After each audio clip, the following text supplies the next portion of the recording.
Hi, to disable your videos download from your account on X Twitter formerly. This option is activated when uploading any video to X by default. Here's how you can find out. On any video, click on Video Settings here.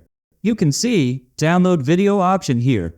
If you check another video, we don't see Download Video here. This means that this video has video downloading disabled. So, to disable video downloads option from your video, while downloading your video, click on this icon or you will see the word edit here. Then click on this flag. Here in the bottom of the tab, we'll see able to be downloaded. And side this option allows you to control whether others can download videos you post or not. Just disable this. Then click done. Done again. The question is whether you can adjust this setting to enable or disable video downloads for all future uploads. Unfortunately, the answer is no. You need to adjust the download settings for each video individually when you post it.